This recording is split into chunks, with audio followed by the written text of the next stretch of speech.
Live. All right, Hangouts on Air is live. Let's hit the tweet button right here. How you doing, guys? What's going on? It's Steve Say here with Bob Ryer, and this is Talking Comic Books Book Club. We are talking about I Kill Giants by Joe Kelly with art by Jim Ken Niimura. And joining us this evening are the following lovely people. We have Mr. Ryan Carroll. Salutations. Mr. Hugh Perry. Yakida. Carolyn Coca. Hello. And the lovely Bronwyn Kelly. Hiya. If you guys have never seen the Talking Comic Books Club before, I keep saying Comic Books Club. Is that good? Sure. All right. Bob's backing me up on that one, so let's not worry about it. What we do here is, instead of on Talking Comics all the time, we talk about a lot of books every week on the podcast. We spend more time on some than others, and so the book club is basically to gather around with our friends and talk about one title in particular that we want to really talk about in depth and explore it and pull it apart and all of that kind of stuff. So tonight we've chosen I Kill Giants, and we're just going to get right into it because this is a big book. It's a very emotional book. And I'm sure that there's going to be probably a lot of stuff going on here tonight, so we hope that you bear with us and enjoy. Let's see. Let's get to the first question. Let's go with general impressions about the book. Carolyn, I would like you to start, if you wouldn't mind. Okay. General impressions. Does this include what you thought we might talk about with how we got to read it in the first place? We can. Or is that a separate question? They're kind of all-encompassing. We're going to do general impressions of the book, and additionally, like, what's your history with the story? Have you read it before tonight? And who introduced you to it? That kind of thing. Okay, so I'm answering just my general impressions or all those things? Let's do all of them. Oh, go. Okay. All right. I read this book because these bozos on some podcast called Talking Comics kept talking about it about a year ago. Oh, no way. Yeah. No, totally true. I read it. There were a couple podcasts where all of you were mentioning Day Tripper and I Kill Giants. Mm-hmm. And I said, okay, I'm going to go get these two things. And I read both of them in one weekend. Whoa! And that was a lot to take. The other reason that I Kill Giants was a lot to take, let me just get this out there right away, is that when I read it, it was a year and a few months ago, and at the time, one of my closest friends that I've been friends with since first grade was dying of pancreatic cancer. And her kids, her daughter was 11 and her son was 9. And going into the book, you all had done a good job of not spoiling what it was really about. And so I was pretty much overcome by this book. And so I have a very, very particular, unfortunate, real groundedness in the book. I think I would have appreciated it regardless, but because of what was going on in my life at that time with a particular real woman and her particular real daughter, it just hit me like a ton of bricks, and made me appreciate it much, much more. So I would say thank you to all of you for having me read it in the first place, and I think that it is truly one of the best, if not the best, comic/graphic novel I have ever read. I am so glad to hear you say that last part because I feel exactly the same. Yeah, it's pretty incredible the things that this book. We're gonna try, just so everybody knows. Eventually, we are gonna get into spoilers.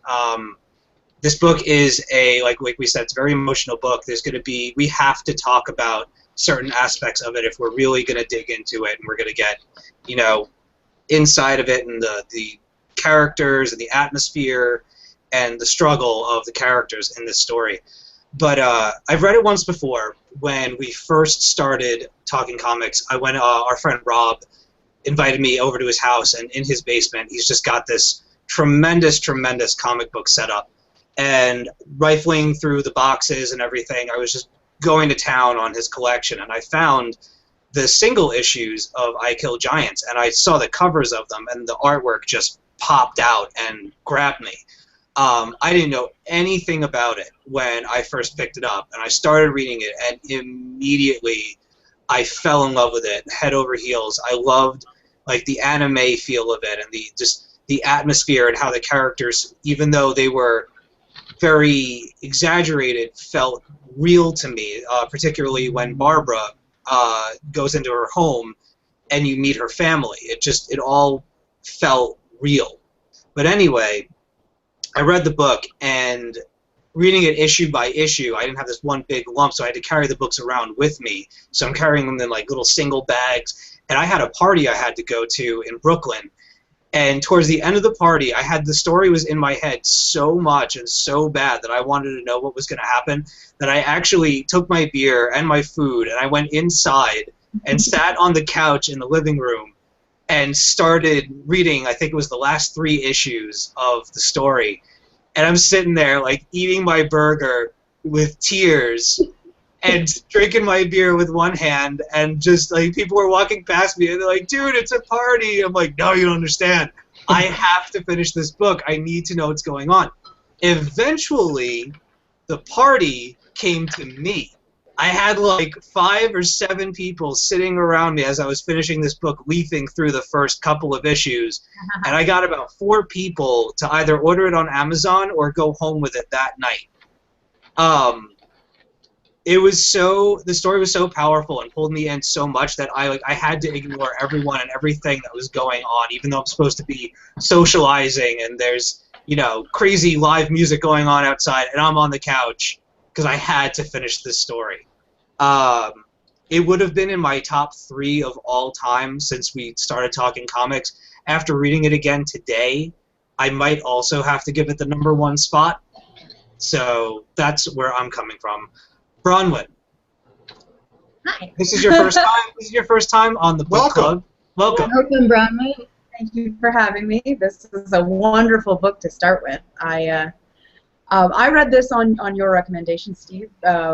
When you pulled it out and were like, you have to read this. I want to see how you feel about this. And I read really fast, and so Steve gives me books from time to time just to get my impression. And he gave me this book and then walked away to do something and came back, I don't know, 10 or 15 minutes later even, and already with the ugly crying.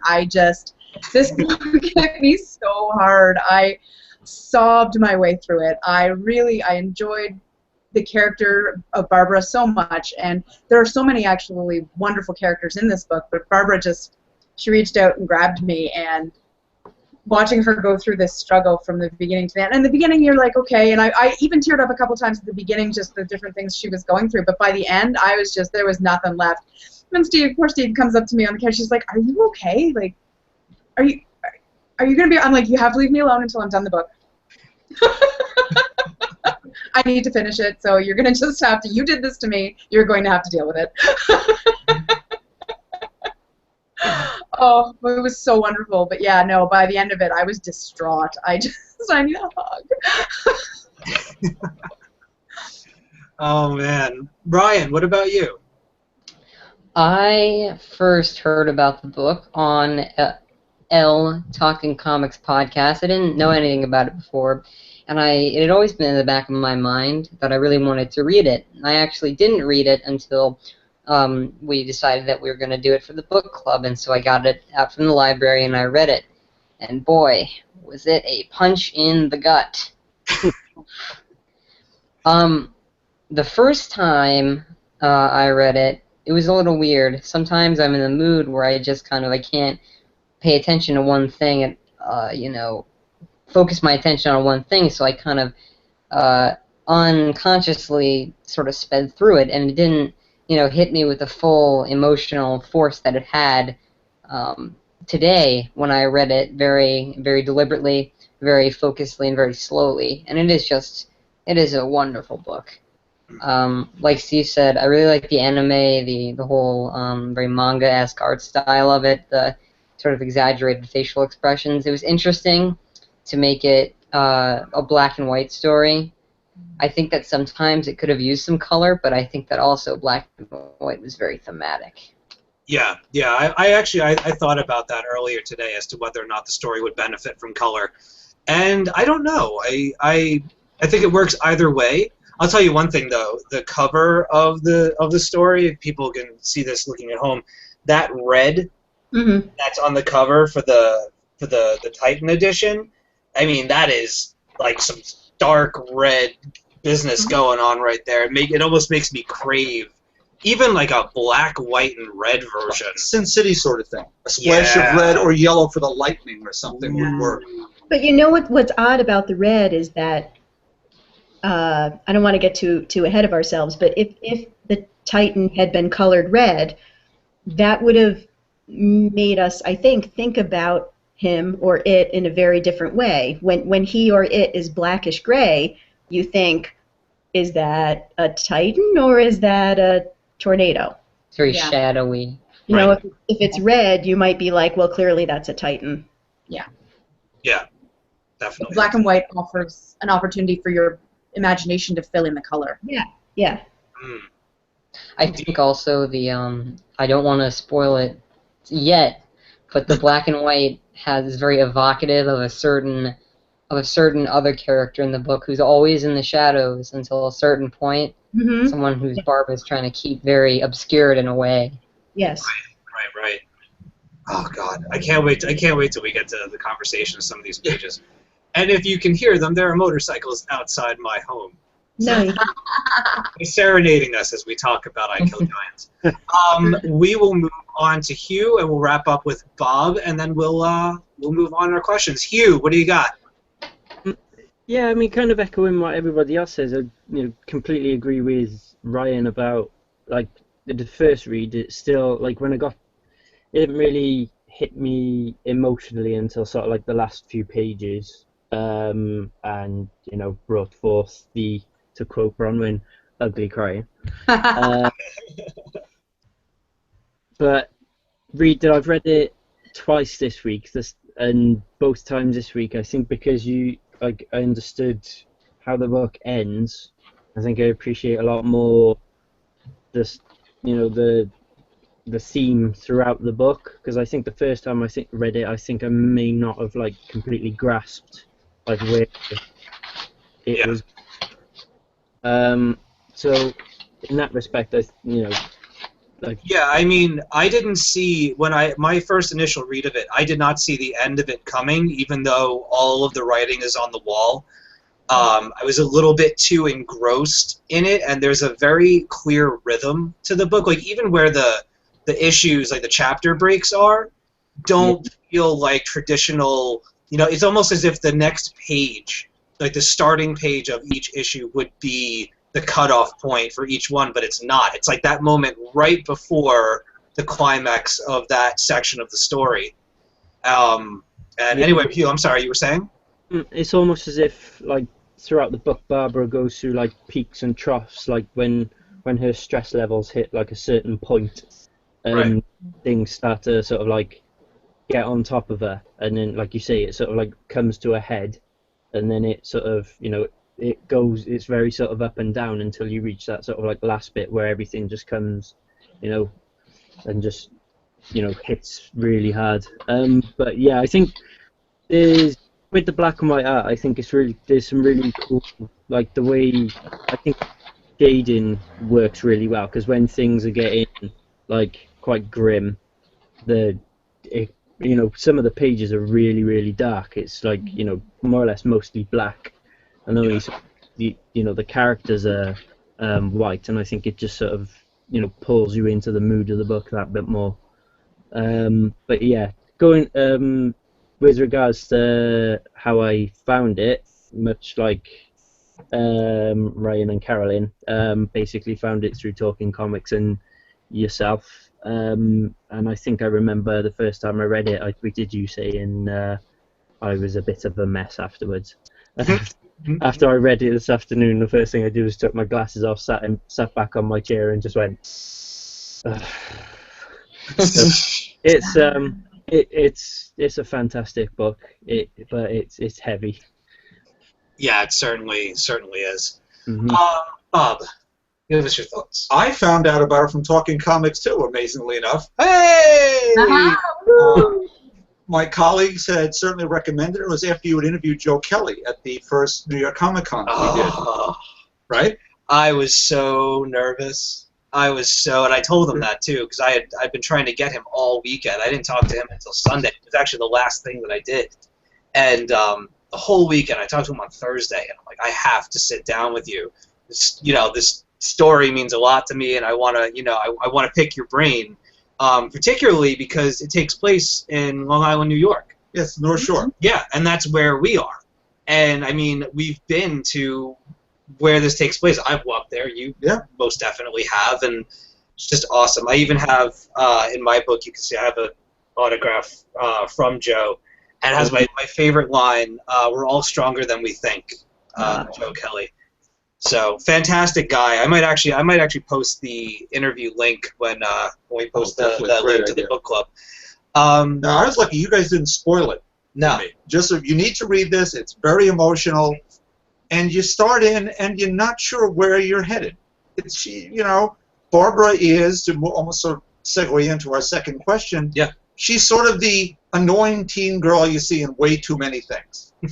And for a few pages, it's one of these. Did everyone sell me a bill of goods here? And for me, what changed it, I have an emotional connection to this, but I don't want to say it now because I'll spoil something in the book. But you'll get me later, and we'll go from there. But Barbara is sitting on the steps after her disastrous Dungeons and Dragons escapade, and her sister Karen comes down to talk to her.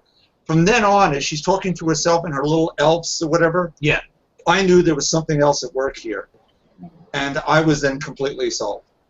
It was, she's not just acting out.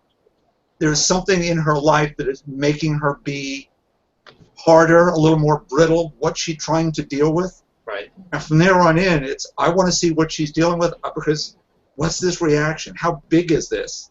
Right. And how is she coping? And what can we learn from that?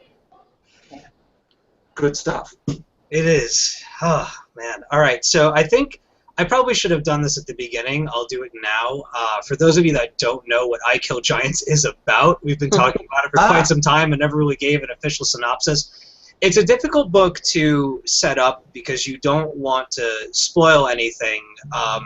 The end game of the book is really where the punch is, and where the the emotional walls that come crumbling down and the ugly crying begins is when these things are revealed. But essentially, it's about a girl. She's probably, 12? I would say. Junior high school. 12, 13. Yeah, junior high school, 12 or 13-year-old girl. Wait, Joe Kelly said in an interview that he originally wrote her to be 8. But then he rewrote her to be 11. Okay. All right, awesome. Thank you for that. So, an 11-year-old girl who is dealing with a lot of things at home and in school. She is the quote-unquote the weird girl, the girl that sits by herself, is always reading for Dungeons and Dragons books. She is a DM in her off time. And just, if you think back to your schooling days and that girl you've always seen, that everybody wonders about, everybody makes rumors about, that's Barbara, our main character. And she basically makes a declaration in class one day when it's like parent, what is it? Bring your dad from work. Yeah, bring your dad to work day. And a motivational speaker gets up in front of the classroom and is trying to rile the whole room up and whatnot. And Barbara's just not having any of it. And you get a sense of her attitude and what she's about, and all of these nuances to what she might have going on just in this one scene. And she comes off as the know-it-all, adolescent who's just not having anything from the adults. You find out that it's much, much more deep-seated than that. Well, the motivational speaker asks her, well, what's your career? Tell us. I find giants, I hunt giants, I kill giants. Yeah. A great declaration, standing in front. Fantastic. And, teachers... What's that? She keeps it simple. Yeah. Teachers, parents, all those things, they hear something like that from somebody that young, and they're going to dismiss it. And that's pretty much what all of these adults and people in charge in Barbara's life have done. And you come to find out that in one aspect or another, that the giants are, in fact, very real. And it's a very real threat for Barbara and for Barbara's family. And at one point or another in the story, the lines of reality kind of blur, and you need to make a decision as to what you believe actually did or did not happen. Even with after reading it a second time, I'm still not 100% sure, and we're going to dig into that a little bit later. But that's pretty much the setup of the book, and I think we should probably talk about the main character at this point and give our impressions of Barbara Thornton, who's the main character. Who wants to go first? No takers? Oh, all right, I will. All right. I think that on a first read, I felt pretty much the same way Bob did, that this is sort of, okay, it's another snarky, know-it-all, bright, bored kid.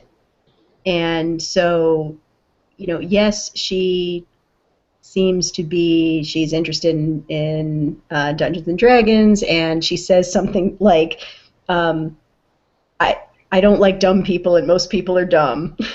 And so that's her justification for not being very nice to people. And there are a number of times where she's not that sympathetic. Like, here's her sister trying to make dinner. I guess the sister's not so good at making dinner, and she and her brother kind of call the sister on this. And, oh, the sister is just always working, and she doesn't know what real work is. This is all Barbara's point of view. And so on the one hand, you feel like you kind of see her point of view because you can see the impatience with authority figures and whatever. On the other hand, you're not completely sympathetic with her because she does seem to keep crossing lines and go a little bit too far with the gym teacher, with the school psychologist, with her siblings. And so you're not quite sure how to deal with her. And it's so, to me, so different on a second read, where you start from a different place with her, and everything she says, you know why she's saying it. And she's just like a totally different person, I think, from the first time that you read it. Absolutely, yes. Yeah. Bronwyn, what do you think? Yeah, much the same, actually. You know, there are a lot of kind of, I don't know, like, not stereotypical, but there are little sort of habits that people can get into, and characterizations that people can get into, and they're sort of not genre specific, but you know, there's the tough girl, there's the, you know, cutesy, there's the, you know, so sometimes is with different things it's easy to fall into those characterizations, and it's easy to just assume that that's where it's going. Right, scorecard sort of, right. Yeah, exactly. And it's not that I don't find the character of Barbara that I thought initially that she was going to be. It's not that I find that character uninteresting or anything like that. In fact, I quite the opposite. But I was very happy, and it's interesting because it's that same moment that Bob described earlier, where she's sitting on the stairs, and it wasn't even the little elf gnome characters that did it for me. It was her awareness of her sister, her saying, you know, she knows that she's trying. She knows that Karen's trying. It's just that she's not very good at it. And it struck me as interesting. And this was the part where I really started to really enjoy Barbara on a new level, was because for someone who is so stuck in this fantasy world, or what is maybe a fantasy world, it's interesting that gets a little bit more foggy as opposed to more clear as the book goes through. But she seems oddly self-aware for an 11-year-old girl who is very, very entrenched in a fantasy world. And I thought that was a really interesting dichotomy, and that kind of sucked me in, and that kind of made me think, okay, I got to give this character a second look. And as you say, on the second reading, having that perspective already, I found myself noticing more about what she said and putting more, like, seeing more nuance into the dialogue, and maybe understanding some of the writing that was on the wall that I missed the first time in just the emotional overhaul. Well, I mean, not to interrupt, but if you look at this page right here, that we actually get to see a little bit of like a representation of Barbara's world as she sees it. I mean, could you imagine having to stay grounded and walking around in a place like that at all times, where she almost sees these hallucinations of fantasy and such as she lives her life, and then dealing with all the the emotional stuff on top of that. It's a pretty wild way to go through your day. But now, in some ways, that could be what gets her through the day. Right. Put her to someplace other than where she is, which isn't so nice. Yeah. Either. I thought it was interesting. It added some depth to her character, and it made her seem more self-aware in a strange way for somebody who acts out. I usually associate acting out behavior with somebody who hasn't taken the time to really analyze their own behavior and talk, look at whether or not their behavior is in line with the stimulus that they're currently experiencing.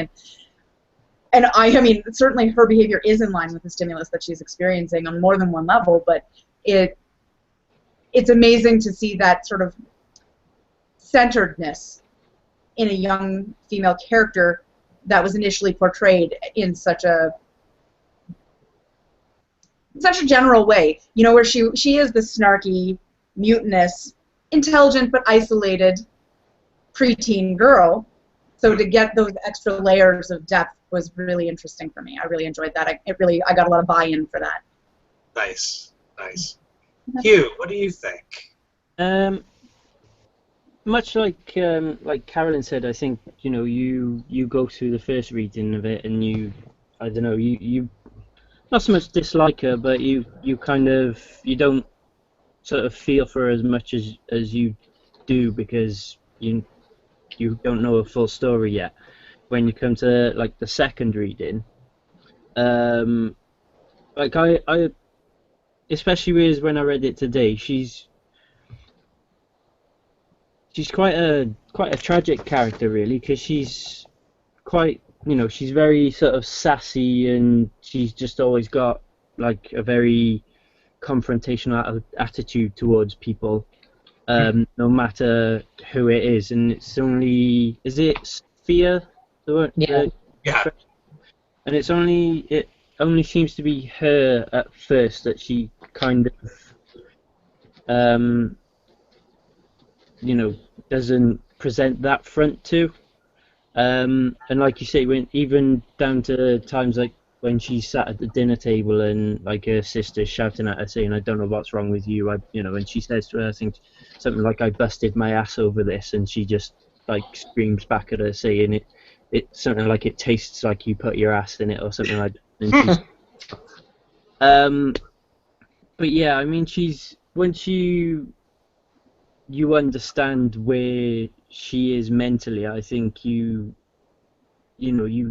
sympathize and empathize with her a hell of a lot, especially if you're someone who, again, like Carolyn said, and maybe I don't, can't speak for others, but if you've gone through a similar situation like that, where somebody in your family or in your life has been terminally ill, you understand how hard that is if you're an adult, and if it's for a young girl going through that, and she's 11 years old and she's facing losing her mother, then for her reaction to that is to just try and sort of create this fantasy world where she fights these things that gives her a sense of control over things. So yeah, and she's likable. There's times when you get annoyed at her, and she's very well written. I mean, some of the dialogue she comes out with is hilarious, especially when she's being dungeon master. I think there's one bit where she sat at the dinner table and she just randomly shouts out, "Shove a pole up his ass and wave him like a flag." Yeah.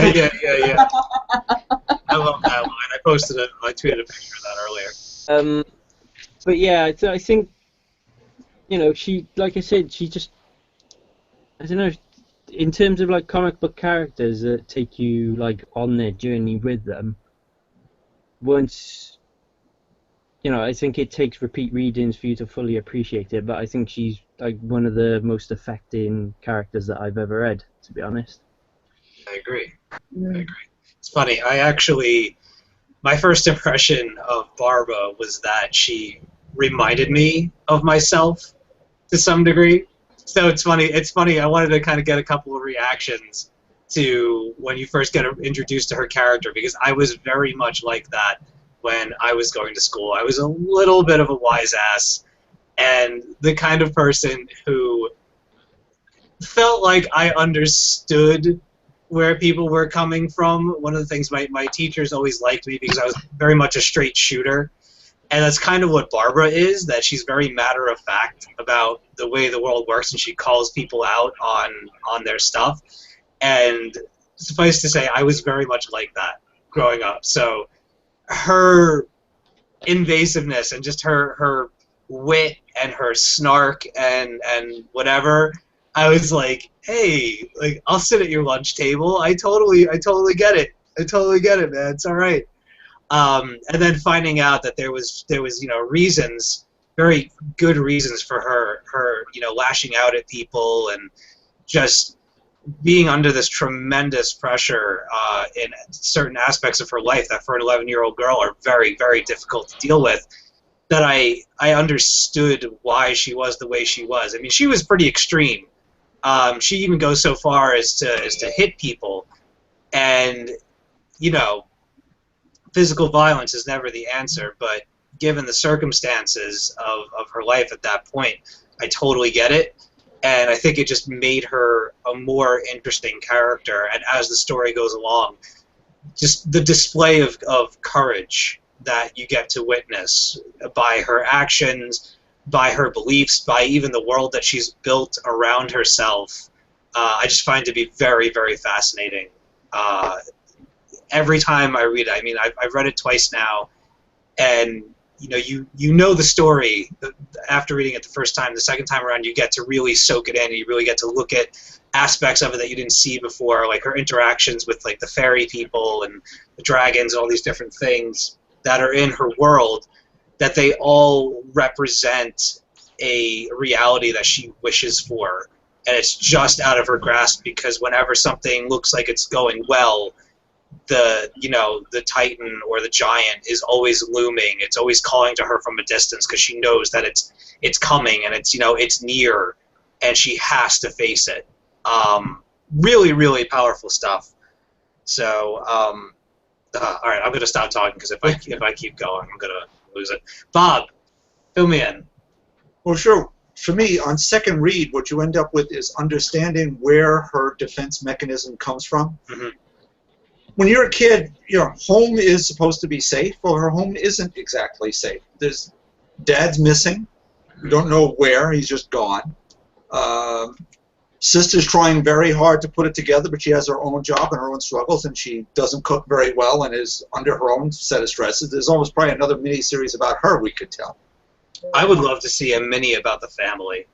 Like them in like a Dungeons and Dragons scenario, I think would be hysterical. Yeah.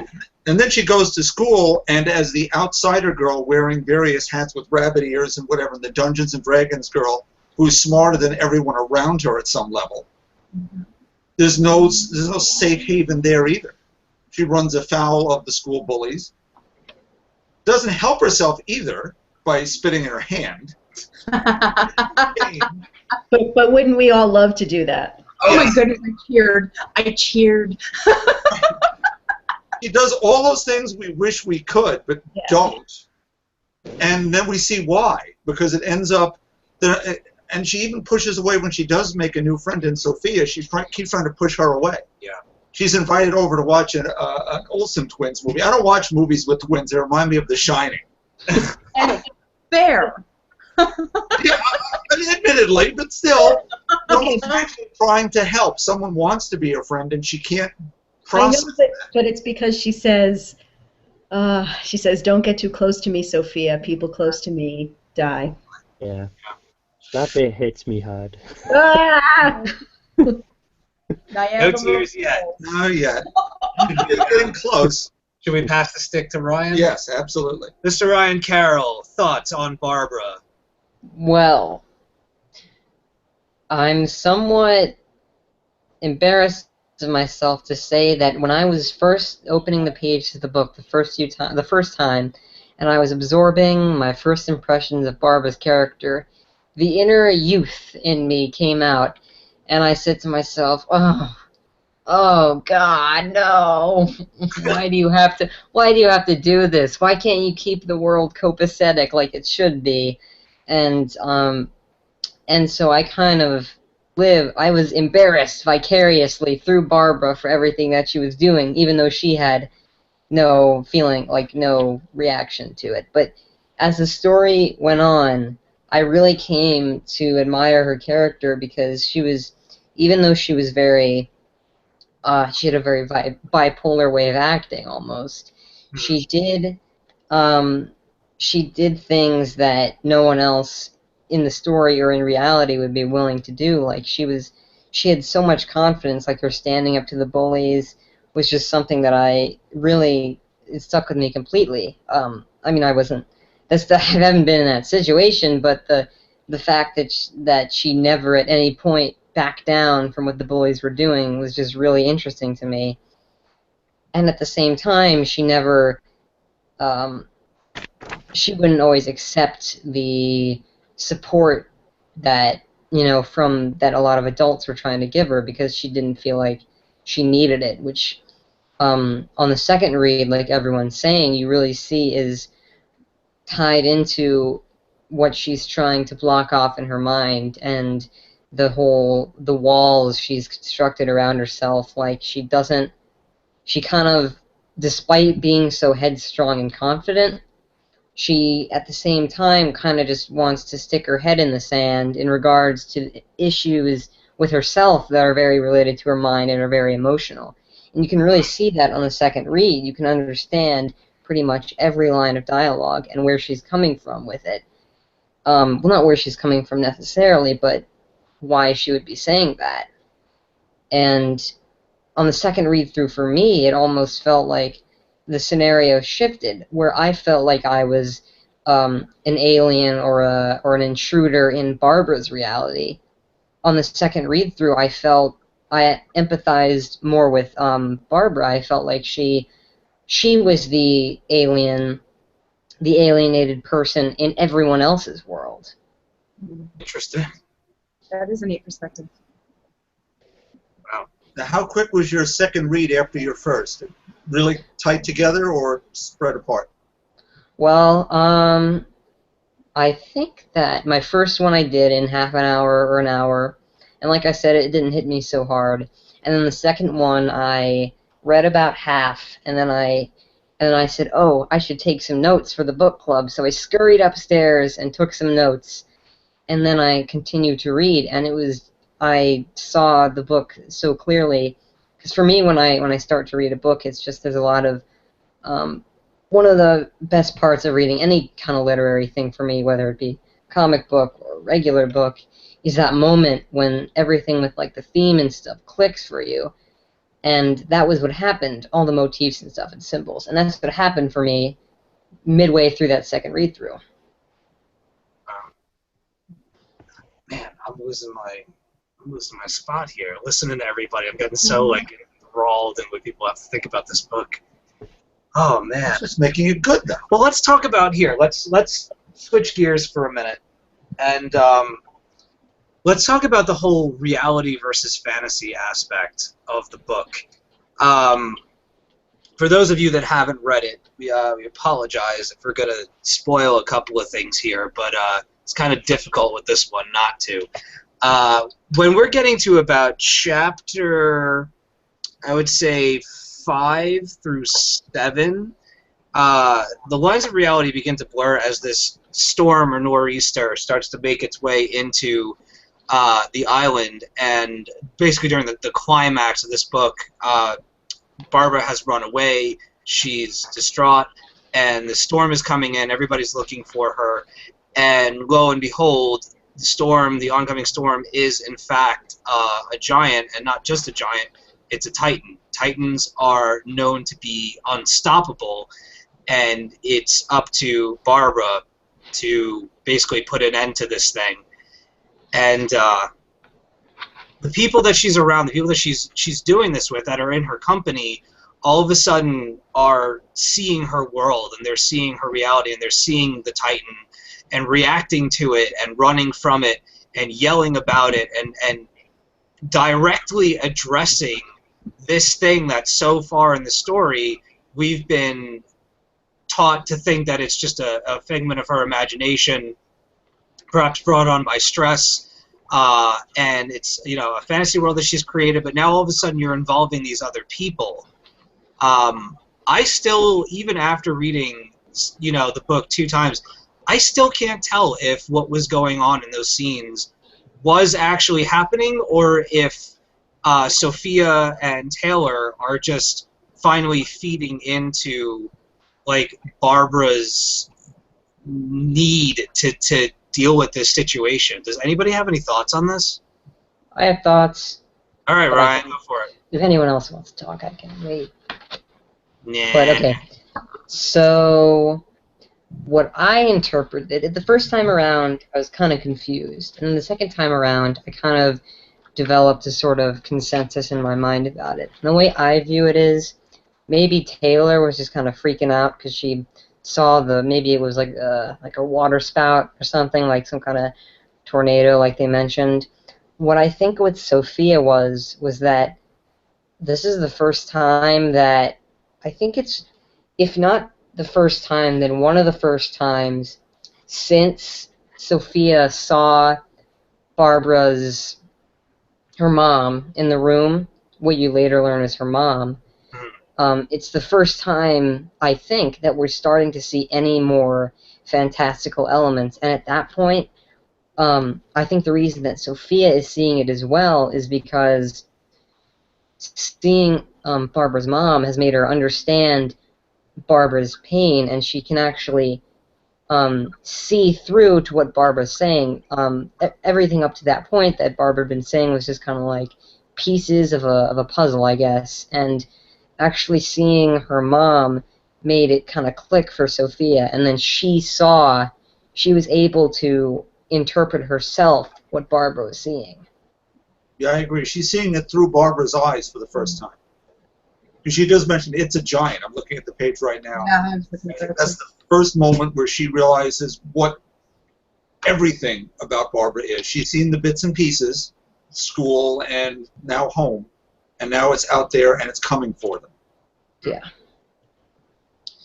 I think for me, I saw when she says it's a giant, it was like I see all, like, especially through the second time, as you said, it was easier to see the writing on the wall through the second read through, and to see everything as a metaphor for her coping, for her using this as a coping mechanism to deal with this overwhelming situation in her life that she feels completely powerless in the face of, right? And feeling powerless like that's awful. And the minute you do start to feel powerless, everything looks like a giant, right? All of that fear, all of that other stuff, like that really resonated with me from my own life, is these things that, generate that response, that overwhelming stress response, they become monsters in your head, they become giants in your head. And I think for Sophia, looking up at whatever this is, if you want to believe it's the Titan or if you want to see it's the Storm, and to me, it's both. This was Sophia's first visual of this is what Barbara is seeing every day. This is what she feels like she's up against. This is the pathetic fallacy. This is the nature's response. This is nature's description or involvement of, or physical representation of the fear that she's living with every day. So to me, when she said it's a giant, that was Sophia's verbalizing her understanding of the epic nature of what Barbara's dealing with.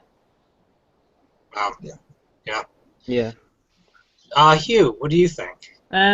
Yeah, I should, like those closing pages. I do see it as kind of like it's like the culmination of the more or less like the physical realization of the fantasy world that Barbara's created around her. I mean, there's moments sort of like leading up to it. Like there's that one part where she she looks into her mother's room and it's almost as if she's like a monster tied to the bed. Yeah. And it shows kind of like that moment in The Ring when the girl comes out of the TV and she's crawling along across. You know what? I was gonna show that. I was gonna show that page, but I don't think I'm going to. I'm gonna leave that for people to see on their own. Should they read this one? Because that's a powerful page. It's dark. And then you look at the Titan, and it resembles closely. She's one part where there's a picture of her and her mother, and there's some, she stuck something over her mother's face. Yes. And it's essentially the Titan's face. Yeah, Barbara's little den where she has all her pictures hung up. Yeah. So I kind of looked at it as being the storm and what happens to her in the storm, sort of being able in her mind to actually act out a fight with the giant and survive it and come through, and whilst that happens to her, she realizes that she is strong and she can be there for other people, and she can make what days her mother has left happy. Right. And she can be there for her. So I that's kind of the way I interpreted it, almost as like the the tipping point for her, where she can either go the way of, she either crumbles and, no good comes of it, or she realizes that she's strong enough to deal with what she's going through. Right. Like the storm itself is the culmination of all the events going on coming to a head. The tornado and the storm is like a representation of everything. Her finally facing the storm and facing the reality, and probably getting sucked up into the storm and into the water and brought into the water, and she manages to survive and comes out of it almost like reborn, like at least in her mind about the situation. The emotional storm breaks. Yeah. After having to deal with an emotional storm herself, being pulled into an actual one and coming out the other end, probably having a different appreciation for life and a different understanding of how it's so precious. I mean, I know that they might not get into that part, but I don't even know if you would have to. I think it's so there and it's implied so much that you don't have to spend pages exploring that aspect of it. No, that's a big part of the beauty of it, is that it's kind of this is happening, interpret it your way. It's kind of like it reminds me a bit of like the end of Donnie Darko, where just kind of like, here it is, make of it what you will, and you can. I don't think there's any right or wrong way to interpret it. You can see it as what's on the page is actually happening. She is fighting a giant, or you can see it as a metaphor, and the personification of what's happening in her mind, this world that she's created for herself. Right. Carolyn, can we get your did you want to say something? No. Carolyn, what do you think? No, what I was going to say was pretty much what Hugh just said, that I think that both the writer and artist are very clever in the way they present it, so that I may take the whole thing as metaphors for fear of death and struggle against death. But I think that the way that they present it, you could come away with the idea that there are still fantasy elements to it that could be true. I mean, I don't know about the rest of you, but when I read it through the first time, I thought, I'm reading a comic book. Anything could happen in here. Any of these elements could be true. These pixies and fairies could be flying around. This Titan could be a Titan easily enough. I mean, even at the very beginning, her last name is Thor Sun, right? And her weapon is a hammer, which happens to be shaped like a lightning bolt in the middle. I mean, that just screams God of Thunder, right? Yeah. So that puts you as a comic reader into a place where you're ready to believe all kinds of things, fantastical things. And so if you kind of have that mindset going through it, when you go through and you see the part that you were talking about where she's pulled into the water and she comes out, and when she comes out, she is, either being told by a Titan or thinking all these things like you have to appreciate death is a part of life, you have to appreciate life, you have to accept death and embrace it. Are those really concepts that an 11-year-old would be thinking to herself? Or could it just be there's this fantastical Titan who's telling her these things, who then reappears at the end when she's in her mother's bed to check on her, and she tells him or her, we're okay, everything's okay. You know, you're stronger than we think. So I really like that they continue walking that line all the way until the end. And I think that's part of what hits so hard about it. That it's not just hitting you over the head with metaphors, but it could also be read as part metaphor and part comic book superhero fantasy. In some way, it gives you a disconnect and a greater connection at the same time, which is so brilliant in the writing of it. Yeah, I like that the two are not mutually exclusive. You have the reality and fantasy, and they coexist happily. You know, there's elements of both, and it can go either way. And I think for me, when I interpret it, it's both. You know, it is a metaphor and also part of her reality, because that's how she perceives her reality, right? Yeah. Yeah. I thought one of the really interesting parts of the book was the whole thing, the blurred lines between fantasy and reality, was the whole thing with her hammer, the whole Kovaleski thing. And the first time, well, when she pulls it out of the bag and she thinks she's gonna like beat the crap out of these bullies, she pulls it out and it's just a stick with a needle stuck through it. Yeah. And that's the moment, I think, where you think to yourself, oh, she's definitely just off her rocker. Betty White's off their rockers, and she has this fantasy world. But then Joe Kelly kind of gets your neck in that way, because later on she actually pulls out the hammer. And so what I thought was really interesting was the moment in which that came, which is because like the reason that Barb is doing this is because she's like trying to armor herself off from everything that's like related to her mother, because she can't accept that she exists, because if she does, that means she's got to accept that she dies, or that she's dying. So that's why she's surprised when she like pulls out the stick, and it's just a stick with a needle poked through it, because she's not, it means that her walling off her emotions doesn't really have any weight behind it. And the only time when the hammer works is when she's actually prepared to accept the fact of what her life is like. Mm-hmm.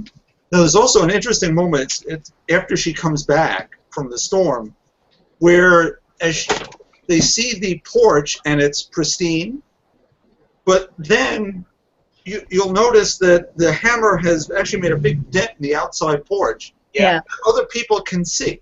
Yeah. Yeah. So, is it for us? Is it for them? Is it for Barbara? That's just cleverness. That is. Yeah. So it's like little tiny Kovaleski is sitting there in this giant like crater. depression. Yeah. It's kind of. I'm sorry to talk again. It's just I don't want to talk too much. That's what the club is designed for. Go for it. It reminds me, just a really quick aside, it reminds me, I don't know if anyone's read it because it's a very obscure book. It's Flex Mentallo, Man of Muscle Mystery by Grant Morrison. I have Rob's copy of that in my room right now. Well, we'll read Doom Patrol first. Read Morrison's Doom Patrol first, and then read that, because you'll get it. If I tell you when he let me borrow that, you would smack me. I think it's probably 2 years ago. Oh, he's talked to me about it. Don't you worry, Steve. Oh no! Busted. Oh, I'm in so much trouble now. But like, It's on the air. I don't want to spoil that book because it's very trippy, but also very powerful. And one of the major themes of that book, which is kind of hard on your first read through, because it switches between like 3 different levels and layers of reality. And one of the main takeaways from that book is that, because it never tells you which one is real, but the reason for that is because all 3 have equal meaning to them. And I think that sort of thing is applied here in I Kill Giants, because again, it's never outright stated whether Barbara, any elements of her fantasy were real, because whether they were real or not isn't the point. It's because they had the same weight to her as did reality. So they're equally effective. Indeed. Can I just add one thing that one of the many heartbreaking moments in the book? Oh no, I can't. She says something to the effect of, "Oh, I found it. Okay. If I'm strong enough, if I stay focused and worthy, I can stop death itself." Yes. And so, like, she's kind of set this. She set these rules of behavior up for herself. You know, like, if I'm just a good kid, this terrible thing can't happen to me. Yeah. And that last line too, "I can stop death itself," is whispered to herself. That's right. Where the other panel, very tiny letters. Large, and that's just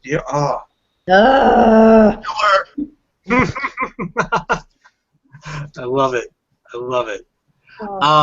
Yeah, I mean, listening to everybody talk about it, I still think one of the most beautiful aspects of this book is that there really is no right or wrong answer. You know, you can accept the events as they're shown, or you can draw, you know, your own conclusions in multiple ways. I mean, the thing is, I could see Sophia indulging her, and you know, telling the classroom at the end of the book is like when they're telling them about their summers, and she's like, "She fought giants. Like, I was there. I saw it. All you guys, all last year, you know, you make fun of her all the time. I was there. Suck it. It's real. The whole bit." But Taylor's cowering behind like an overturned boat, like a little rowboat, and she's back. So when you mention the storm, it could be that she's just sheltering herself from the storm, and she's not actually seeing the Titan, because there wasn't a whole lot of interaction between Taylor and what was going on. Like, once the weather picked up, she was cowering behind, you know, pretty much showing her true colors. I mean, I would probably cower behind a boat if there was a hurricane in my face too, but still, you know, it's interesting that you have a character that isn't necessarily friends with Barbara and wouldn't feel that sort of, you know, empathy and whatever towards her, that she would feed into the situation, and we leave that character for those really pivotal moments, therefore, like, leaving a gap in the information as to whether or not they did or did not see an actual, like, hulking beast within the water. You know, I mean, then what was the scene really? Like, Barbara swimming into the water and being swallowed by the waves? Picked up by a water spout? Yeah, to the water? I guess the water spout. Could be a Titan. Yeah, or it could have been a Titan, yeah.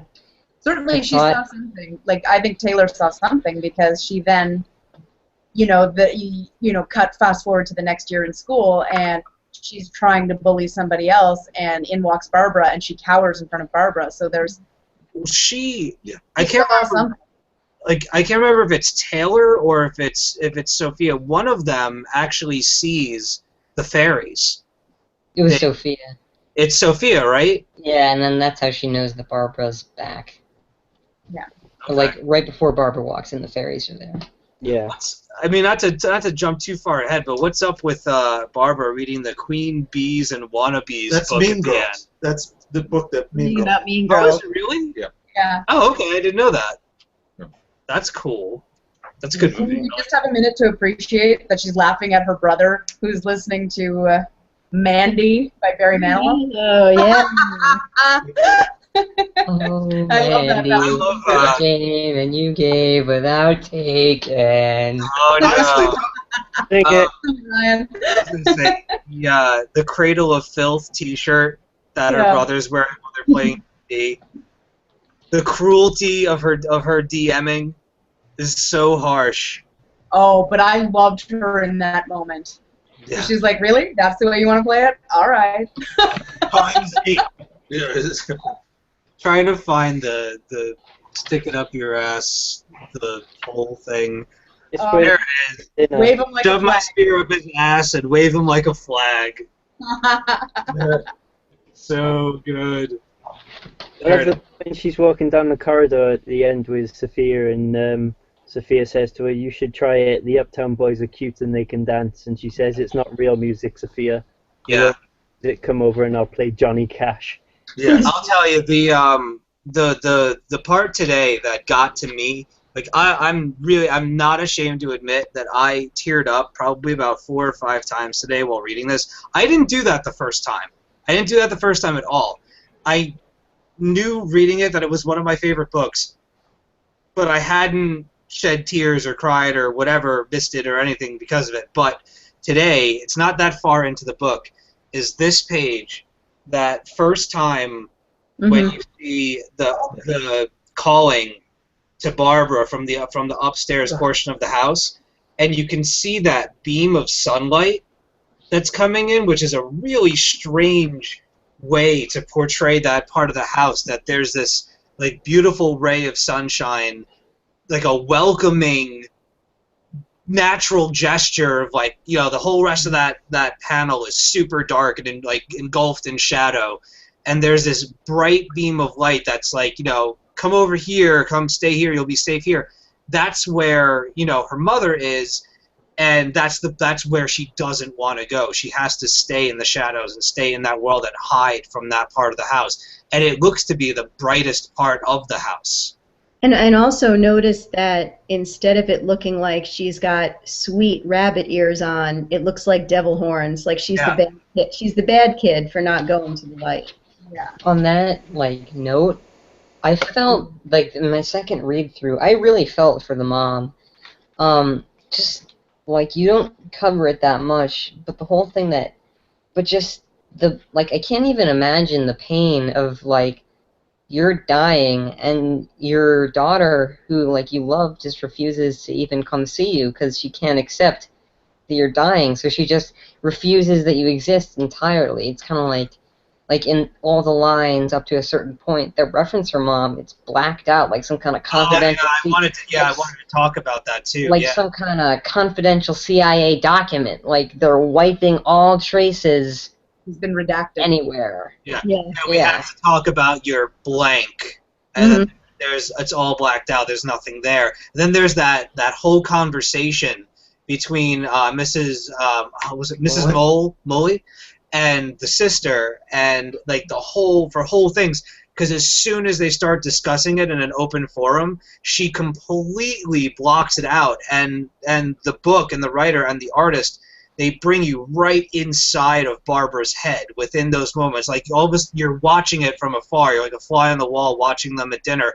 All of a sudden, like within a panel, you're sucked into her perspective, and you can't hear it because you can't deal with it, and it's just all muttering black lines in your head. It's crazy. It's one of the things I love so much about comics, is that you can do that.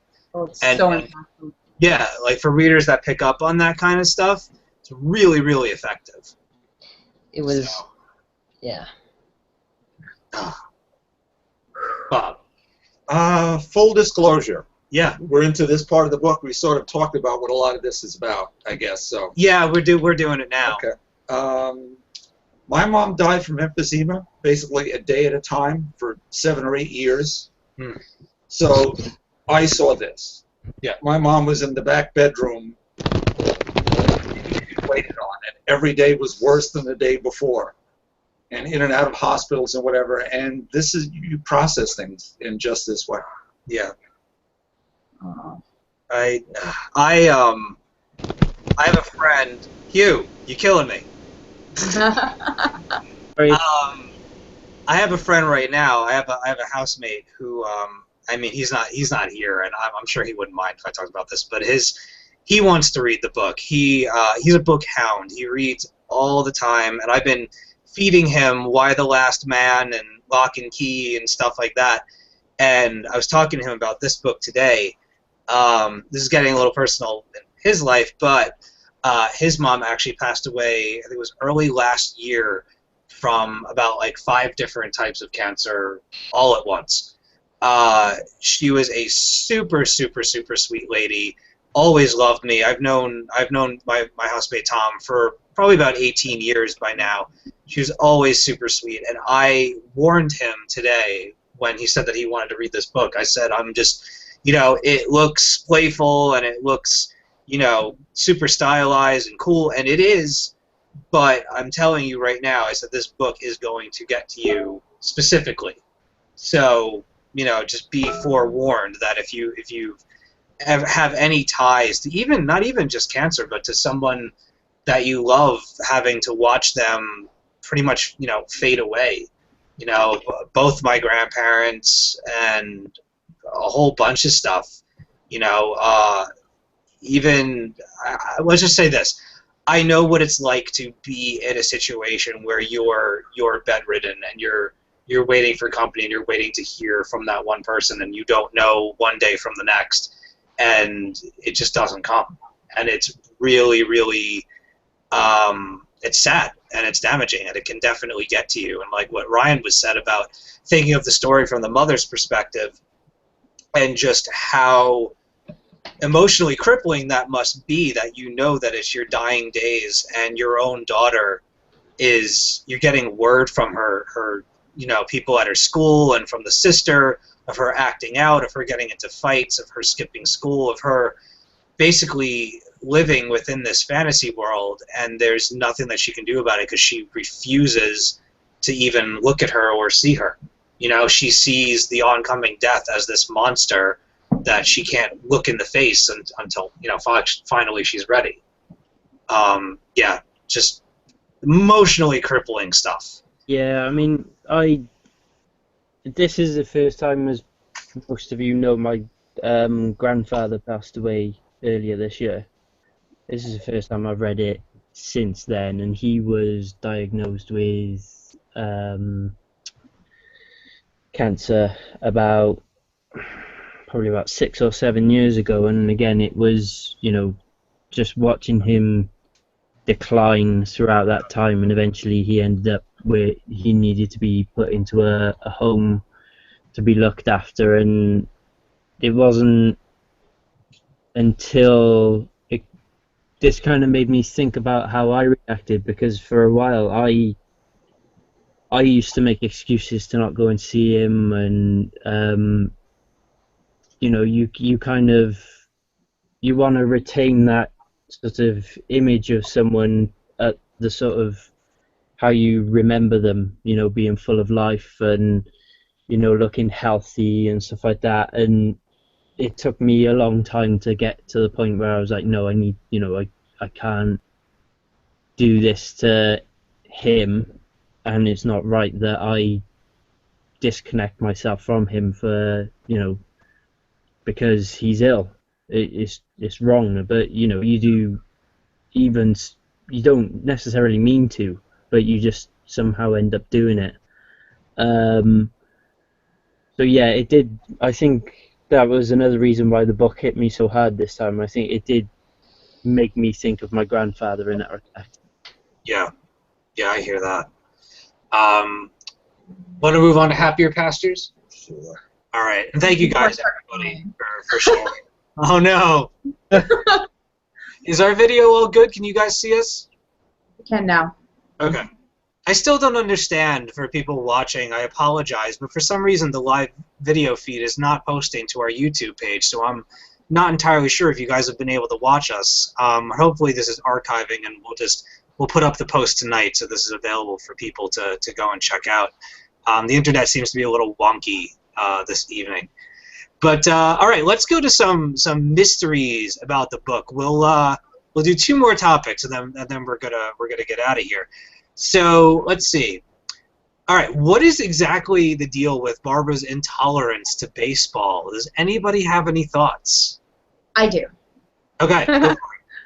All right. I had a theory, and it was more formulated through the second reading than the first, because the first reading, everything was so much about Barbara and her mom and her friends and her relationship that her dad was very much not part of it for me. He was just not on the radar at all, despite the mentions throughout the book where he drops. But the second read-through, I was a little bit more focused on, well, where is him? Where is this guy that they mentioned from time to time? And so my theory is that baseball was something that Barbara shared with her dad, that maybe that was something that they had in common, that they, you know, that the way she was introduced to Harry Kovaleski, the baseball player that she names her hammer after, is through watching baseball with her dad, and that he was, this Kovaleski was a hero to her, and that this is the last element left, the only element of her father that's left in her life is this reference to a baseball hero from a sport that she can't even tolerate anymore because her father has abandoned her, and that's just one straw too many in her current pile of things that she can't handle.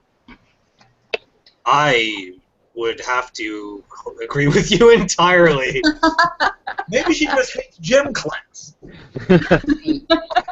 There's also a possibility. That is, you know. I like Bronwyn's better.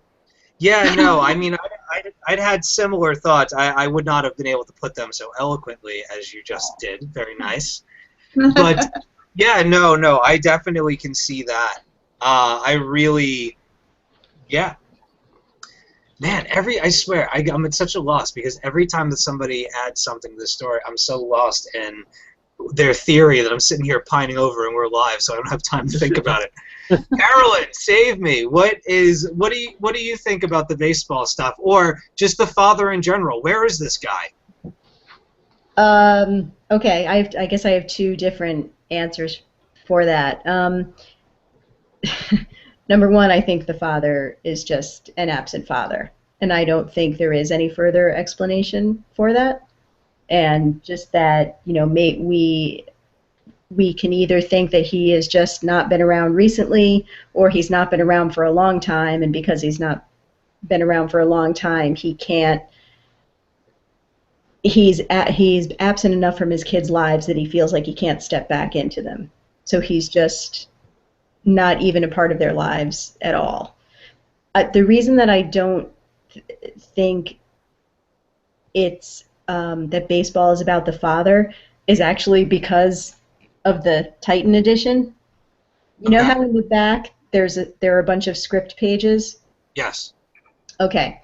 So when it gets to almost the end of the story, when Barbara is missing, there's a part where everybody is waiting inside the house, and there's a part where the school psychologist is looking at a picture. And you know how it's not paged, so I can't tell you what page it is? Okay. Okay, so she's looking at a picture. And when you go all the way to the back, in the Titan edition, again, I would not have known this. Honestly, I would have had the same interpretation as Brahman, which could still be true. But in the Titan edition, there's a page that says, close on Miss Mole or Mole, we don't know, but the school psychologist, right? As she looks at a picture frame, we see she's on the verge of breaking down crying. She gently sets down the photo. It's an image from the last issue, which I don't think we saw, of Barbara at a baseball game smiling. Oh, yes. Okay, so the picture that she's actually looking at is a picture of Barbara and her mother. Yeah, it's true. So it's Barbara and her mother smiling at a baseball game. But the seat next to her mother is actually empty. Yes. Which again makes, yeah, you could go either way on why that's empty. Exactly, right. Wow. The more you know. Yay for editions with scripts in the back, right? Yeah, this. I mean, we should probably talk about this for a second. This, if anybody can find this, it's a very, very modestly priced version of the collection. But this is the I Kill Giants Titan edition, and there was even another. I think there was like a trade paperback version of this just released, a collector's edition, for only $19.99, like maybe 2-3 weeks ago. Maybe a little bit longer. Was it all the supplements, though? That I don't know, but I would imagine so. It was pretty thick. I mean, this was, I don't even remember how I found this. I think I might have gotten this for $20 as well. This is $39.99, I believe. Yeah. Check ABE, the Advanced Book Exchange. Trust me, there's all bargains over there. There you go. Let's see, Mr. Ryan Carroll. I kind of agree. Baseball and dad. You want to add anything, or? I agree with Carolyn. I think it was based on, like, maybe it was the mom's connection to baseball, but I still think that it could be something with the dad and whether he's absent. Yeah, I mean, there's no way to know for certain, but I mean, it's entirely possible. It makes sense. The way I read it was just that, like, baseball was part of her connection to her mom, and it was like Kovaleski was sort of like this contradiction within her, because she kind of drew, it was her connection to her mom that she was drawing strength from, but at the same time, she was pushing the idea of her mom away. So, like, she was taking in the very physical, tangible objects related, but, like, ignoring the idea that her mother exists, and then, so at the same time, ignoring the idea that baseball exists. Mm-hmm. And it's just a layer of, like, another layer of armor that she's setting up around herself. And that's why when the gym teacher kind of prods her, she gets angry. She gets upset because she doesn't want to think about that. And anyone else drawing attention to baseball or anything just makes her angry because it's a connection to her mom. But again, it could be related to the dad. It could be that's why she's getting angry, because it's something with the dad. I think it could go either way. I think that's really, the contradiction is very interesting to me. Indeed. Yeah, like her mother said, she retains that my mom told me that Kovaleski is a giant killer. Yeah. And she can't go any further than that. That's a neat perspective. There you go. And I think having the father absent is just very good dramatically. If you had him around, you'd then expect him to offer support, or if he didn't, you'd hammer him for that, and that turns into a much different story than his family trying to insulate themselves from what's going on around them. Yeah, I mean, not to mention the pressures of the older sister, that what she's going through in, you know, fearing the end in her own way and not knowing how to handle or react to Barbara's, you know, outlashes at school, and she's skipping school for days at an end and not telling anybody where she's going. You hit a teacher. Yeah. Smacked a teacher in the face and mouthing off all the time, always being sent to the principal's office. And as silly as it sounds, I don't know if anybody's ever seen the movie Don't Tell Mom the Babysitter's Dead. Yeah.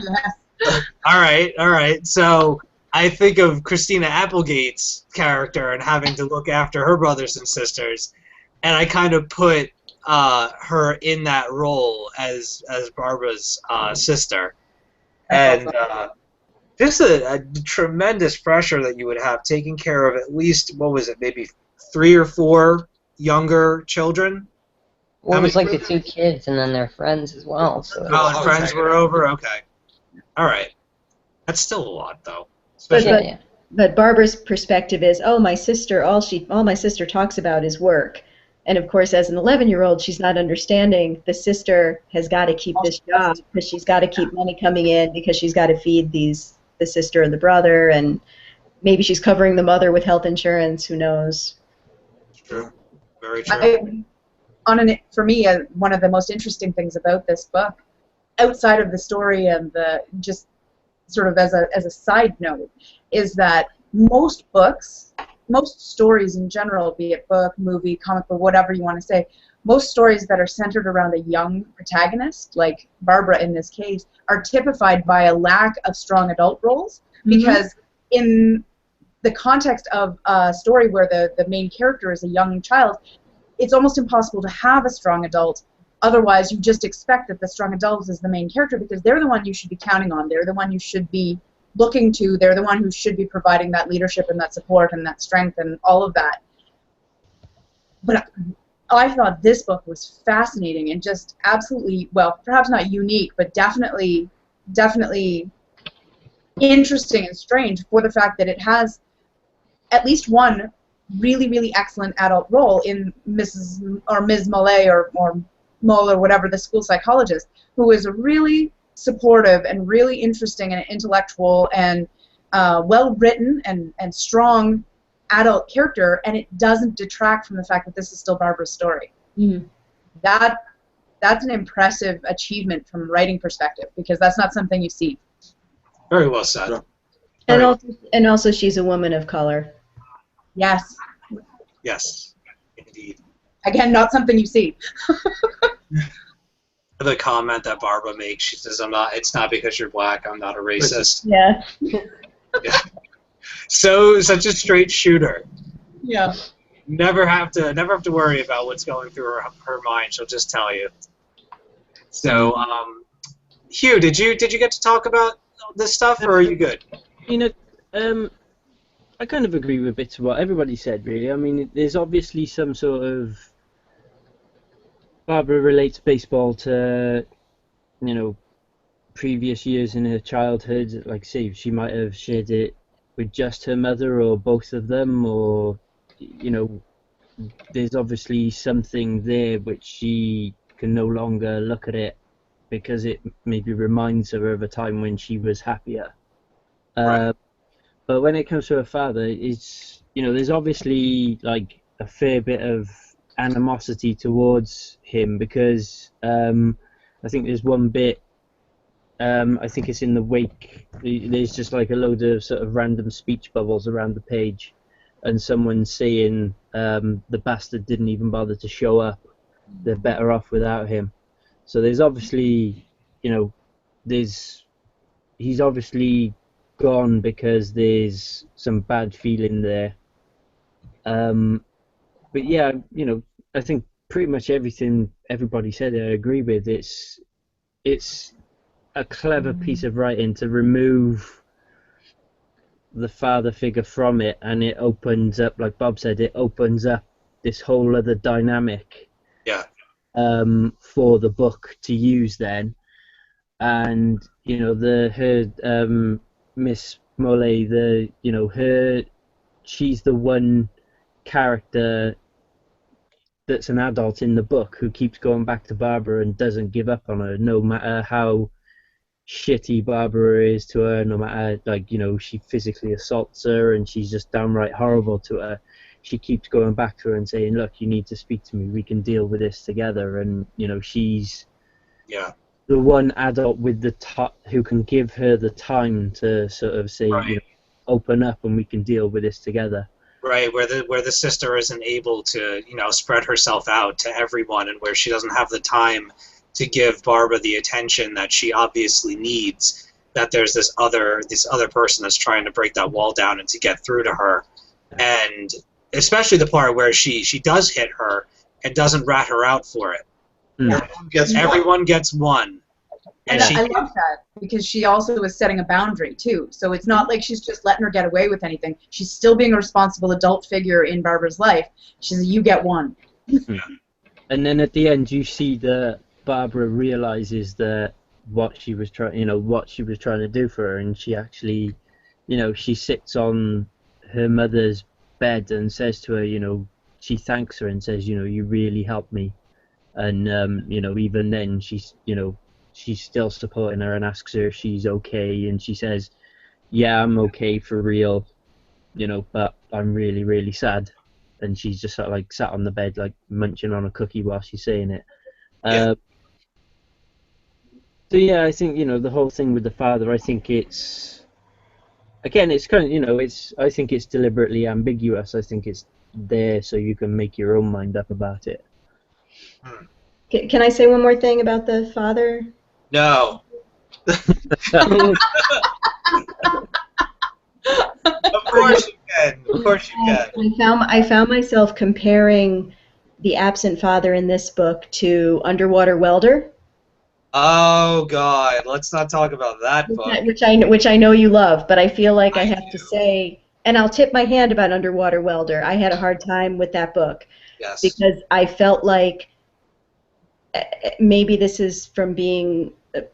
might be from being a mother, so I saw it a bit from the mother's point of view in Underwater Welder, or it might be from being a kid with an absent father. Yeah. But I felt like I Kill Giants, there's an absent father, and there's no romanticization of that figure, and there's no lamenting that figure or trying to gain that figure's approval or trying to reconcile with that figure. It's just, he's gone, and this is how we have to proceed. And I feel like Underwater Welder spends a lot of time trying to romanticizing him and trying to reconcile with him, and that the main character can't move on until he does that. Right. And I feel like the kids in I Kill Giants have already done that. Yeah. They're kind of ahead of that Jeff Lemire main character. Yeah. In that way. I mean, I'm coming from a family where I've had my grandfather passed away from pancreatic cancer. My other grandfather passed away from another type of cancer. I can't remember exactly which. My mom actually had ovarian cancer, and has fully recovered from it. She's a beast. She's amazing. And then my father had a massive stroke. Years previous to when he eventually ended up passing away, a couple years after the fact. But it was pretty devastating because I didn't know exactly what a stroke was when the event had occurred. I was working 2 jobs at that point, and my father was living in Pennsylvania, and my mom came up to my room as I was getting ready for work, and she said, I need to tell you something. Your father had a stroke. And I really didn't know what it was. I didn't understand how severe they can be. She said, do you want to call into work and let them know that you're going to be taking some time off? You should go and see him. And I didn't even know that it was something that I would have to go and do something like that. I was like, I can't have the days off. I've already taken so many days. And I actually said, I'll have to think about it. I thought about it for maybe the afternoon, and kind of throughout that day became educated as to what exactly had happened, and called my job and told them absolutely not. I'm not going to be there. I don't even care if I'm fired. I don't think you'll fire me for this, but I'm going to be gone for the next 3 days. You'll have to find coverage. My dad had actually been paralyzed on one half of his whole body. His whole right half was taken from him, and I think that's part of the reason why Barbara has become one of my favorite characters and why this story resonates with me so much. Is I kind of went through my own journey and fear of learning what the situation was and what the reality was from my father, and eventually, it was the thing that had caused him to pass away. But watching him go from the man that he was to the man that he was reduced to after his stroke and his accident and whatnot, really, really, really just pushes the weight of Barbara's reality and Barbara's need to escape from that stuff into perspective. Ryan, did you want to say something? Oh. No, I'm sorry, I was talking to someone over there. No, I'm pouring out my heart out here, man, and I'm just kidding. Yeah, I'm sorry. I don't mean to get all super emotional on you guys. This book, we warned you at the beginning that this book might bring out some stuff. Bob, would you care to say? No. No. Nobody. How do you follow that? Yeah, nobody wants to follow that. Okay. I'll save you. Can people say which panels they liked the best? I'm thinking of there's a 2-page spread where Barbara in all caps is like, "You will not take her. Do you hear me? You will not take my mother." Yeah. And that's just like a knife in the heart. These are my favorite 2 pages. Uh-huh. Oh, that was great. Right? This image, when I turned the page and I saw this the first time, I went, oh my God, look at that thing. It is just, and this one as well. This is my second favorite. Yeah. Love that one. It's I really this, like this page. especially this panel here, where the Titan says, "Oh, child, I know." Yeah. Yeah. Oh my God, I broke a little inside. When he's talking to her, he says, "I didn't come for her, I came for you."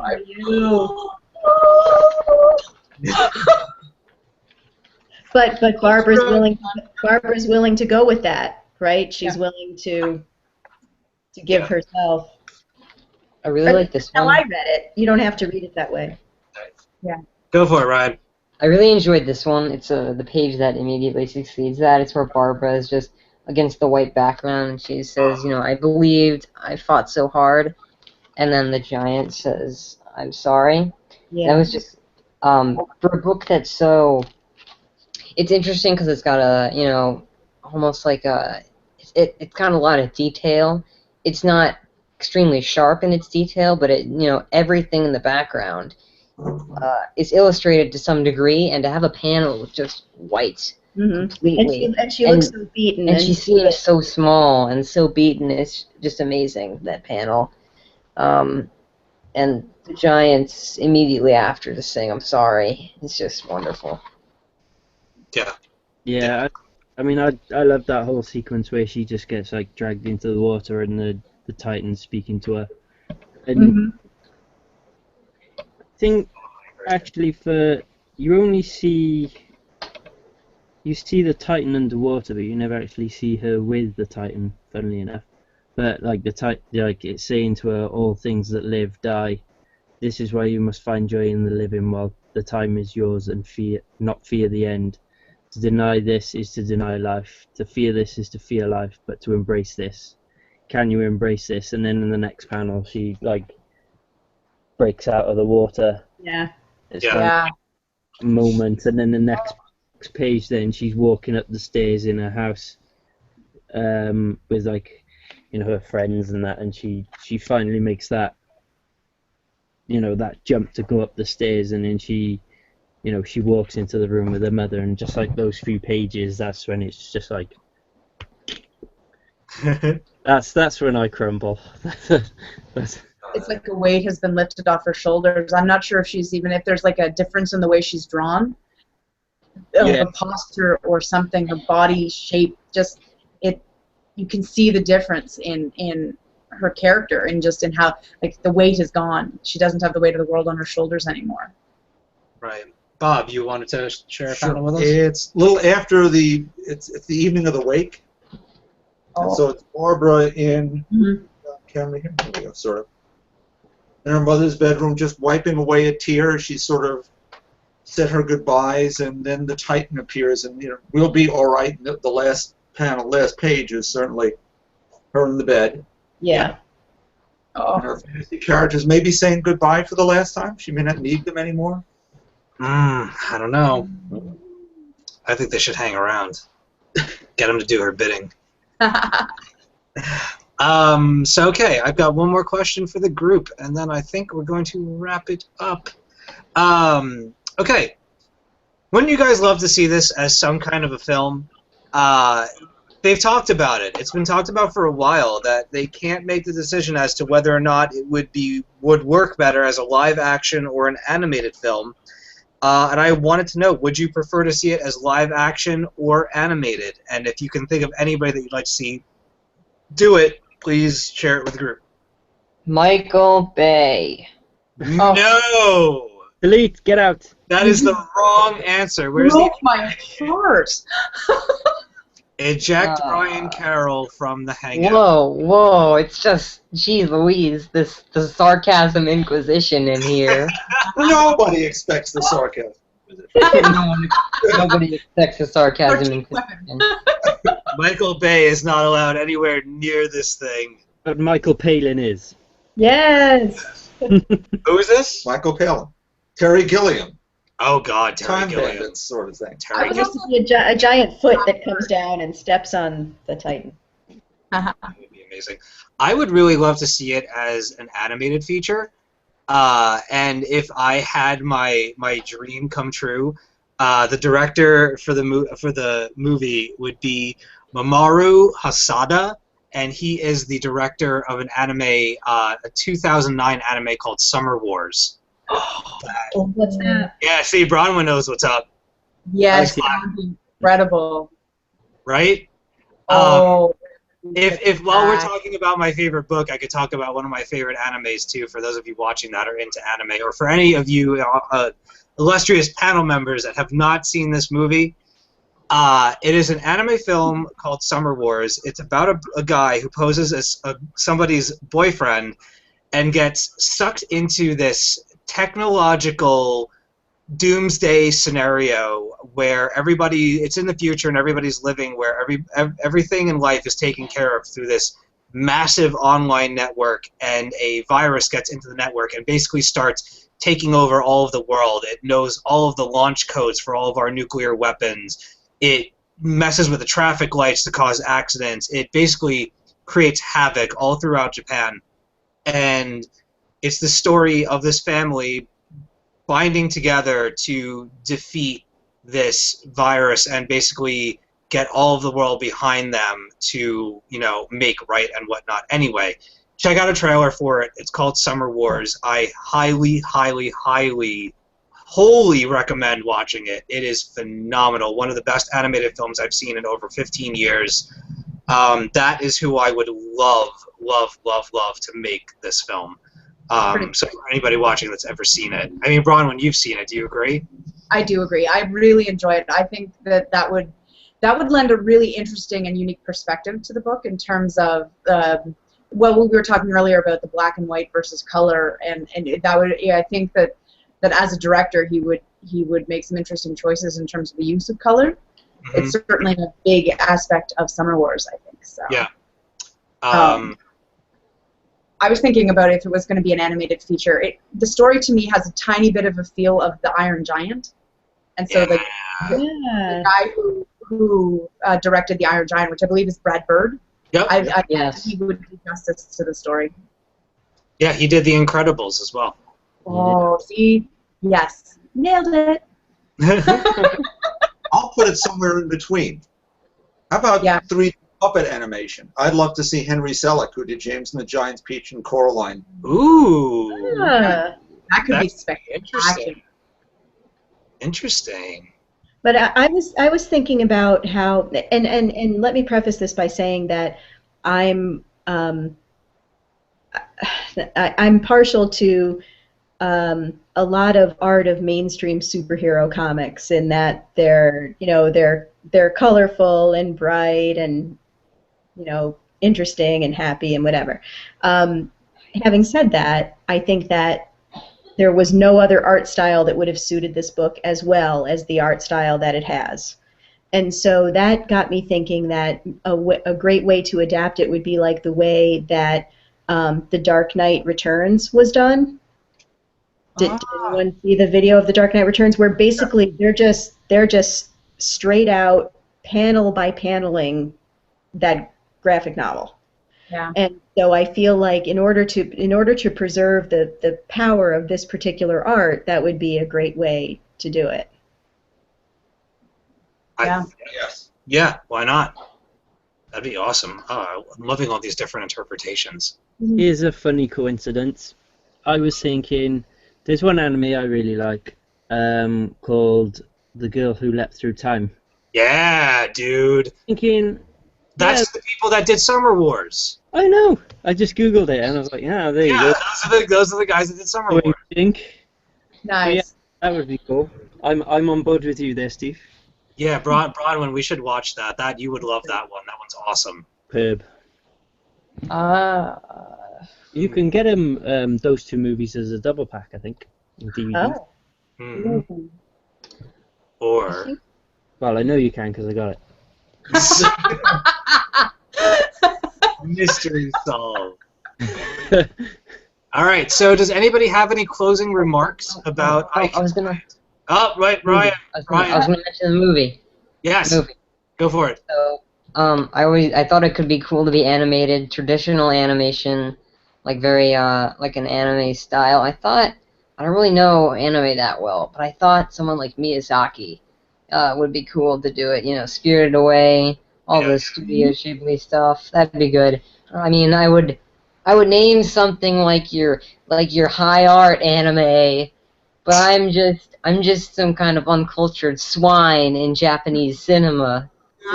This guy, he's so. I've seen Seven Samurai. That's enough. Rashomon. That's all you need. That's all you need. Yeah. Mea culpa, me maxima culpa. Akira. Ryan getting his snark on. It's so funny. It's so uppity. I love it. Anime snark. Yeah. From the guy who said Michael Bay. Yeah. He's redeemed himself now. True. Very true. Jeez, tough crowd. Starring Jason Statham as the Titan. Joe Ken. Yes, there you go. Oh God. And I want, Bruh. No, nobody wants to say live action then. No. I struggle with the idea of live action because I would worry about how they would cast it. Yeah. I would be worried about it being live action. I mean, I don't know how far they've gotten with getting this made into a film, but I know that it's been talked about. I've seen Joe Kelly answer that question in, interviews and stuff before, and every time it gets brought up, it gets shot down because they just can't make the decision. They can't decide on a studio. They can't decide who's going to be doing what. Like I said, Joe Kelly has actually worked in animation and in video games, that he would definitely be able to write it. I would want him to. I wouldn't want to give this to anyone else. I wouldn't want them to turn it into something that it isn't. And I also think the best way to do that is to do it through animation and to not make that leap into live action. I think something would be lost. If I had to see, little girl going up against a giant CGI Titan, I mean, you could have a lot of the emotional weight. I just don't know if it's going to carry over as well. Well, how do you get the shades of that?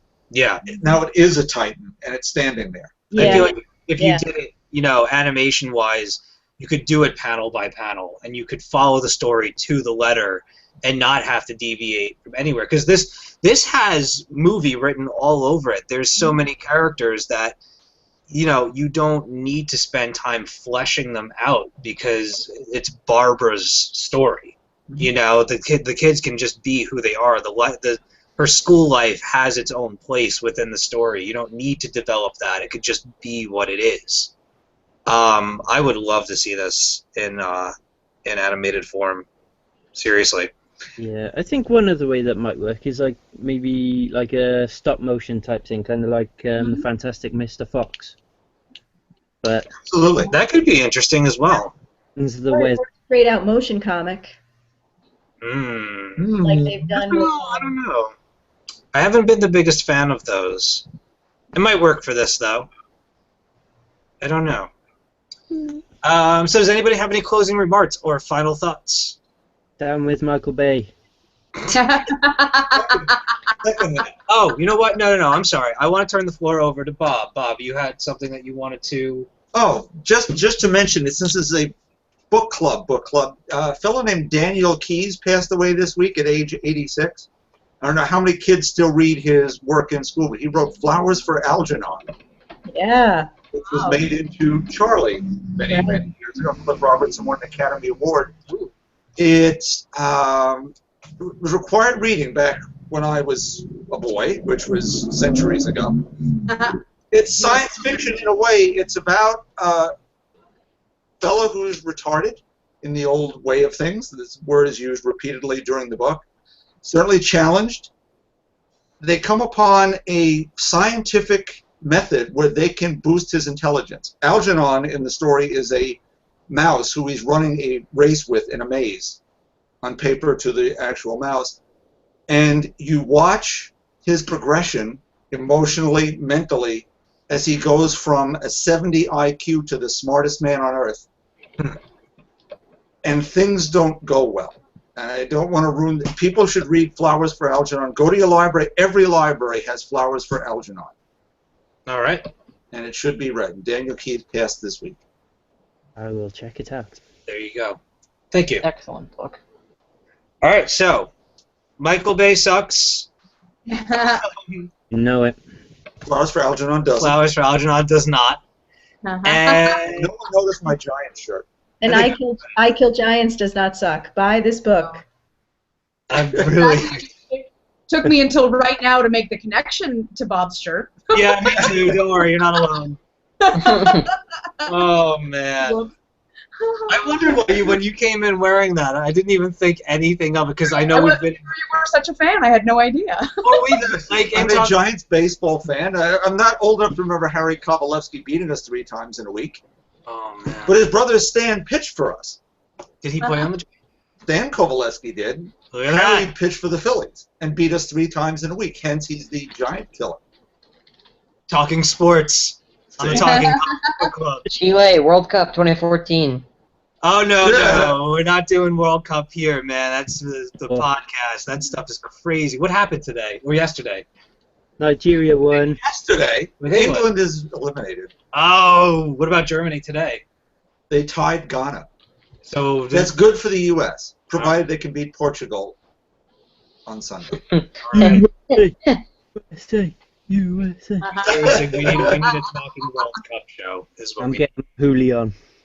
But how often does World Cups every year? 4 years. Every 4 years. Okay, so we've got time. Jesus. All right. You can study up over the next 4. Yeah, I'll study up over the next 4 years so I can get in on this. Root for the Ivory Coast. They're a team coming. I'm doing better little by little with the hockey. Cote d'Ivoire. We should do it tomorrow evening and watch the USA game together.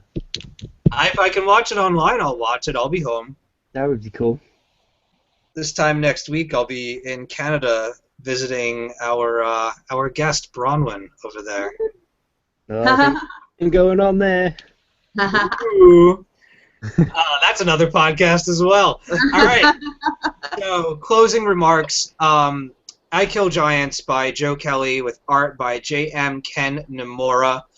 Go out and pick it up. It is something that you read that I guarantee you will never forget. For better or worse, whether you love it the way that we did, or whether you're just okay with it, or whatever.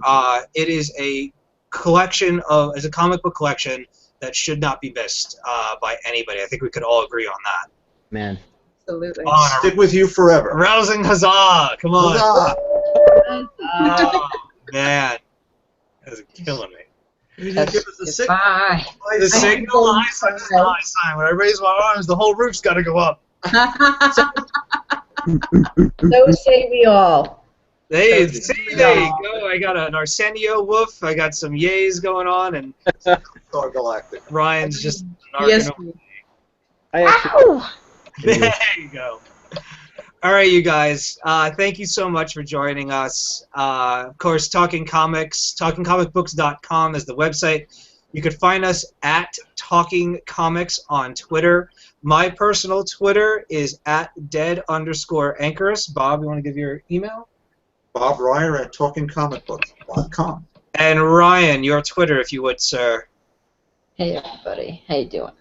Go on Twitter. You type in @RC Carroll. That's 2 R's, 2 L's, 2 C's, and 2 numbers. Okay. 2 A's. @RC Carroll 31, and that's it. And then, yeah, there you go. I love how you came in so smooth. Part of the end. Hey, everybody. What's going on? It's fun. Hugh, where can we find you? Do it this way. By the way, Hugh, is your first name actually Hubert? No. No? What's your full name? Hugh. Hey, Hugo. Alright, my acupuncturist seemed to think that it was short for Hubert. That's another question entirely. Hubert Farnsworth. Alright, Hugh is at H_Paz on Twitter. Carolyn, you are not on Twitter. I don't do the Twitter, Facebook thing. I don't think we're going to be giving your email out this evening. I'm not that. I mean, if people really wanted to find me, they could. But. All right. And Bronwyn, would you care to leave your Twitter? I'm at ShinyBabyB. There you have it. So we'll be back with another Talking Comics Book Club, hopefully sometime next month after we choose our book. And be sure to listen to the Talking Comics podcast and subscribe to us on iTunes, leave reviews, do all that good stuff. And check out the Misfits podcast if you want to find them on Twitter. They are at _Misfits. Check out Talking Games, which is a podcast that I host along with my friend Justin Townsend, Bobby Shortle, Jackie Turner, Rob Newmeyer, and a whole gaggle of other people. That is at Talking_Games on Twitter. Talking Games is the podcast. And we thank you so much for joining us, guys. This has been a lot of fun. I'm glad that we were able to talk about this book tonight. And like I said, we'll be back soon with another book and another Talking Comics book club. Thanks so much for joining us. Have a good evening, day, afternoon, whatever the hell you're watching this. And we love you guys. Later. Muchachos. Adios.